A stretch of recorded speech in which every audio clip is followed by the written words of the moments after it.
Hello नमस्कार जय हिंद साथियों, स्वागत है आपका अपने यूट्यूब चैनल अपनी नौकरी में। दोस्तों, इस वीडियो में हम डिस्कस करने वाले हैं पर्यावरण का मॉडल पेपर नंबर 3। पर्यावरण का मॉडल पेपर नंबर 3 और आपको ये गिनते चलना है कि आपके 30 में से कितने सही होते हैं। और अगर आपके 24 प्लस सही होते हैं तो आपकी मेरिट को कोई नहीं रोक सकता। तो चलिए बिना टाइम गवाए वीडियो को शुरू करते हैं।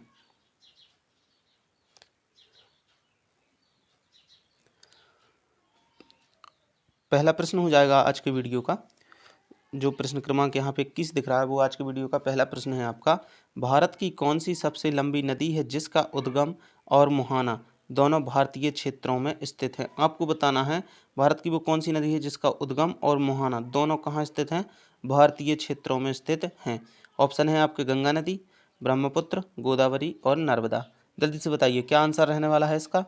जी हाँ, भारत की जो सबसे लंबी नदी है और जिसका उद्गम और मुहाना दोनों ही भारतीय क्षेत्रों में है वो नदी आपकी हो जाएगी ऑप्शन नंबर सी, गोदावरी। कौन सी नदी?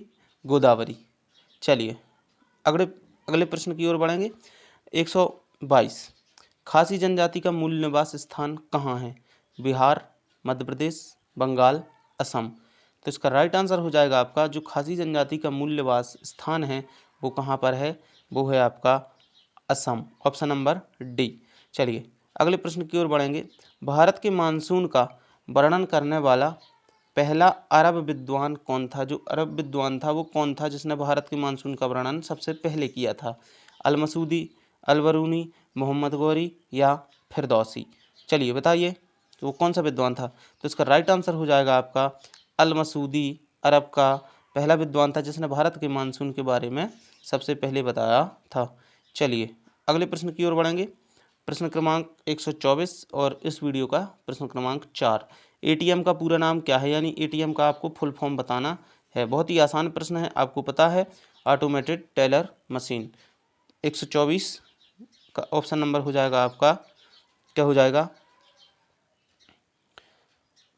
Option number A, automatic teller machine. चलिए अगले प्रश्न की ओर बढ़ेंगे। प्रश्न क्रमांक 125, कंप्यूटर के माध्यम से भेजे जाने वाले संदेश को क्या कहते हैं? एसएमएस, फैक्स, ईमेल या फिर टेलीग्राम। तो आपको पता है कंप्यूटर के माध्यम से जो संदेश भेजे जाते हैं उनको क्या कहा जाता है? जी हाँ, उनको कहा जाता है ईमेल। क्या कहा जाता है? ईमेल। कंप्यूटर से भेजे जाने वाले जो संदेश होते हैं उनको क्या कहा जाता है?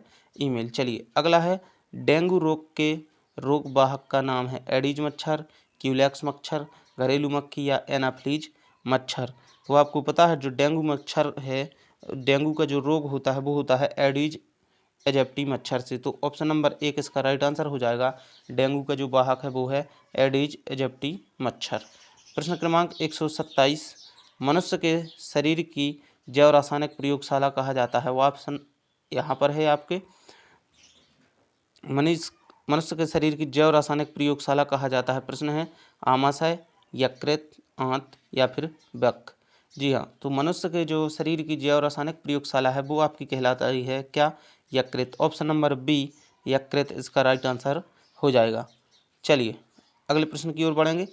पल्स पोलियो कार्यक्रम का उद्देश्य है पोलियो का उपचार करना, पोलियो से उन्मूलन, लकवा को रोकना और पोलियो का संपूर्ण उन्मूलन या उपरोक्त सभी। तो बहुत से लोग यहाँ पर उपरोक्त सभी करने का प्रयास करेंगे लेकिन ये उपरोक्त सभी गलत आंसर है। पल्स पोलियो कार्यक्रम का जो उद्देश्य है वो है पोलियो का संपूर्ण उन्मूलन, मतलब पोलियो मुक्त भारत को बनाना। चलिए प्रश्न क्रमांक 129 बहुत ही महत्वपूर्ण प्रश्न है। कश्मीरी चोगा कहलाता है, क्या कहलाता है? फेरन, अंगरखी, बोगातारी या फिर अचकन।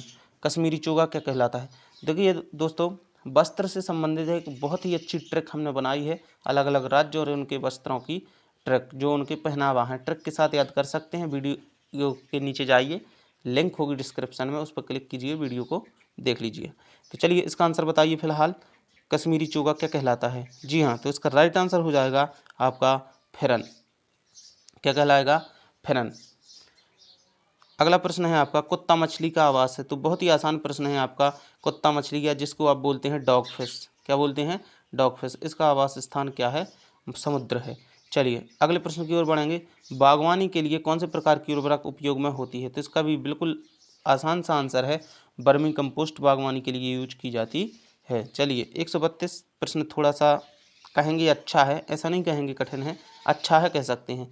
तो 132 निम्नलिखित में से कौन सुमेलित नहीं है? वस्त्रों से है, फिरन जम्मू कश्मीर बिल्कुल राइट आंसर है ये, राहिंदे हिमाचल प्रदेश, फुलकारी पंजाब और पानो भाजी पश्चिम बंगाल। तो इसका जो राइट आंसर हो जाएगा, मतलब गलत जो मैचिंग है वो आपकी है ऑप्शन नंबर बी।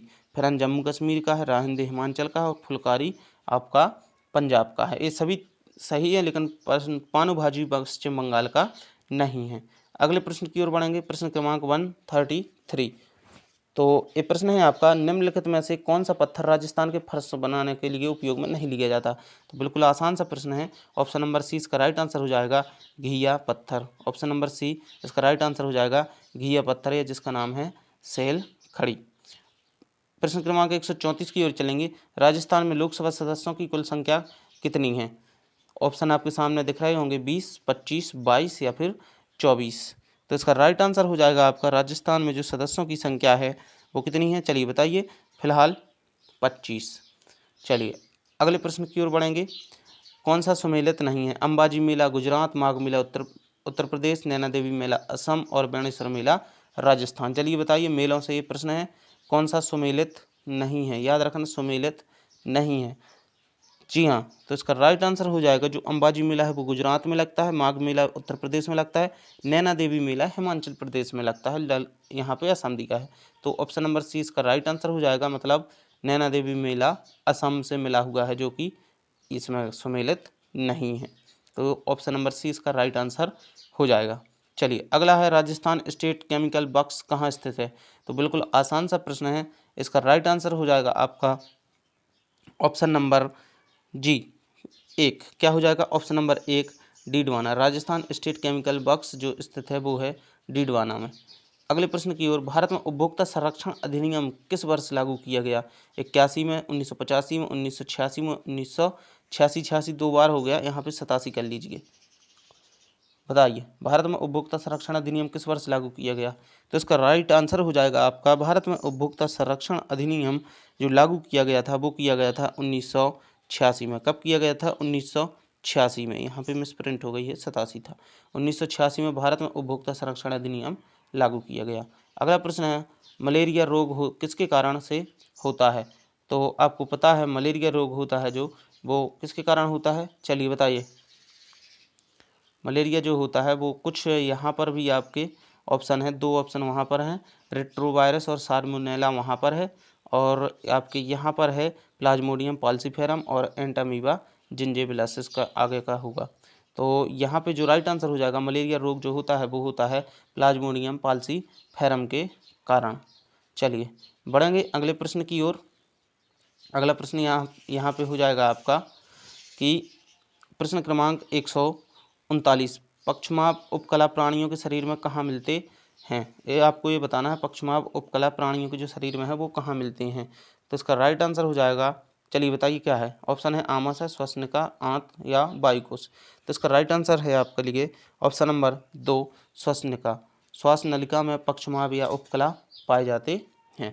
प्रश्न क्रमांक 140 की ओर बढ़ेंगे, और यहाँ पे है, निम्नलिखित में से कौन सा सरल ऊतक नहीं है? जाइलम, पेरेनिकाइमा, कॉलोनिकाइमा और स्केलेनेरेकाइमा।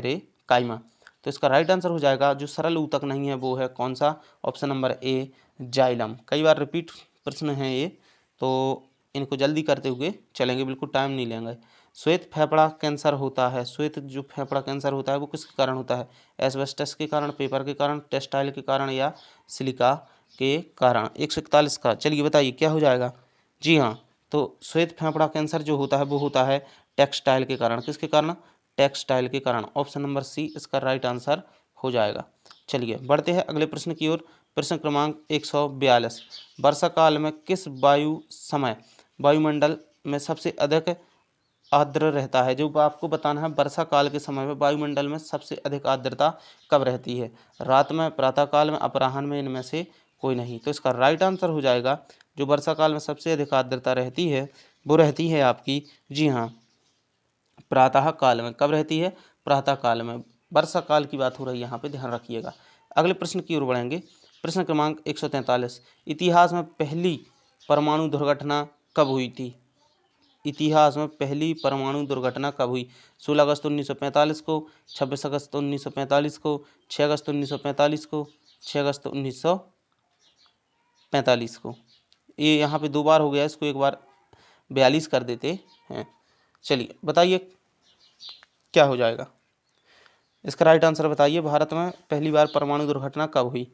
तो इसका राइट आंसर हो जाएगा आपका, चलिए जल्दी से बताइए, ऑप्शन नंबर सी 6 अगस्त 1945 को भारत में पहली बार परमाणु दुर्घटना हुई थी। याद रखना कब, 6 अगस्त 1945 को भारत में पहली परमाणु दुर्घटना हुई थी। अगले प्रश्न की ओर बढ़ेंगे। सुप्रीम कोर्ट ने पर्यावरण और वन मंत्रालय को कब यह आदेश दिया कि ताजमहल के क्षेत्र में हरित क्षेत्र विकसित किया जाए? जो सुप्रीम कोर्ट ने वो आदेश किया था कि जो आपका आगरा में ताजमहल है उसको हरित क्षेत्र विकसित किया जाए उसके आसपास, तो ये आदेश सुप्रीम कोर्ट ने कब दिया? तो इसका राइट आंसर हो जाएगा ऑप्शन नंबर बी 1994 में।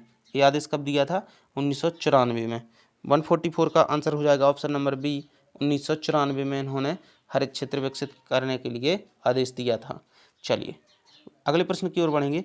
प्रश्न क्रमांक 145। शांत घाटी जिसे राष्ट्रीय पार्क का दर्जा प्राप्त है कहाँ पर स्थित है? जम्मू कश्मीर में, तमिलनाडु में, पश्चिम बंगाल में या फिर केरल में? तो आपको पता है शांत घाटी जो स्थित है वो कहाँ पर है? केरल में स्थित है। कहाँ पर? केरल में। अगले प्रश्न की ओर बढ़ेंगे। कणकीय प्रदूषण को समाप्त करने के लिए निम्नलिखित में से किस युक्ति का प्रयोग किया जाता है? Gravity, settling chamber, cyclone collector, fabric filter या उपरोक्त सभी? कणकीय प्रदूषण जो कण होते हैं वायु में उसको रोकने के लिए या समाप्त करने के लिए कौन सी टेक्नोलॉजी उपयोग में की जाती है या कौन सी युक्ति उपयोग की जाती है? चलिए बताइए। तो इसका राइट आंसर हो जाएगा जो gravity, settling chamber, cyclone collector और फैब्रिक फिल्टर तीन उपयोग किए जाते हैं। तो इसका जो राइट आंसर है ऑप्शन नंबर डी उपरोक्त सभी। अगले प्रश्न की ओर बढ़ेंगे। प्रश्न क्रमांक 147। ध्वनि प्रदूषण नियंत्रण एवं रोकथाम 27वां प्रश्न कहलाएगा आज की सीरीज का। तो आप बताइए ध्वनि प्रदूषण नियंत्रण एवं रोकथाम नियम 2001 निर्देशित करता है कि पटाखों के कारण प्रदूषण को, लाउड स्पीकर के कारण ध्वनि प्रदूषण को, किसी सभा में तीव्र ध्वनि के स्पीकर के प्रयोग को, बी और सी दोनों को? तो इसका राइट आंसर हो जाएगा जो ध्वनि प्रदूषण नियंत्रण है और 2001 को बना हुआ था, इस जो रोक करता है वो किसको करता है? तो इसका राइट आंसर हो जाएगा ऑप्शन नंबर 4 बी और सी को, लाउड स्पीकर और किसी सभा क्षेत्र में ध्वनि तीव्र जो लाउड स्पीकर है उनके प्रयोग को। चलिए अगले प्रश्न की ओर बढ़ेंगे। पौधे और जंतु की संकटग्रस्त जातियों को प्रदर्शित करने के लिए IUCN, यहाँ पर UCN लिखा है, IUCN international union conservation of nature स्थापना जो हुई थी उसकी कब हुई थी? 1948 और मुख्यालय है स्विट्जरलैंड के ग्लैंड में। चलिए तो IUCN जो बुक प्रदर्शित करता है उस बुक का क्या नाम है? जी हाँ, तो आपको बिल्कुल अच्छे से पता होगा, रेड डेटा बुक को प्रदर्शित करता है IUCN। अगला प्रश्न है आपका, बिश्नोई संप्रदाय स्थापित किया गया था, किसने किया था? BR अम्बेडकर ने, भजनलाल ने, जोधपुर के राजा ने या फिर गुरु जम्बेश्वर ने? तो ये भी बिल्कुल कई बार रिपीटेड क्वेश्चन है। बिश्नोई संप्रदाय को जो स्थापित किया था वो किया था गुरु जम्बेश्वर ने। किसने? गुरु जम्बेश्वर ने। अगले प्रश्न की ओर बढ़ेंगे। निम्नलिखित में से किस गैस के कारण पत्तियों का सिकुड़ना, पत्तियों का गिरना तथा आकार में छोटा होना पौधों में पाया जाता है? वो कौन सी गैस है जिसके कारण पत्तियां सिकुड़ने लगती हैं, गिरने लगती हैं और आकार में छोटी होने लगती हैं? तो SO2 यानी sulphur dioxide, carbon dioxide, nitrogen dioxide. आपको बताना कौन सी गैस के कारण पत्तियां जो हैं सिकुड़ती हैं, गिरती हैं और आकार में छोटी होने लगती हैं। और आज के वीडियो का ये अंतिम जो प्रश्न है वो अंतिम प्रश्न है क्योंकि 30वां प्रश्न है इस सीरीज का। चलिए बताइए तो इसका राइट आंसर क्या होगा? तो इसका राइट आंसर हो जाएगा आपका ऑप्शन नंबर 2 CO2 के कारण। किसके कारण?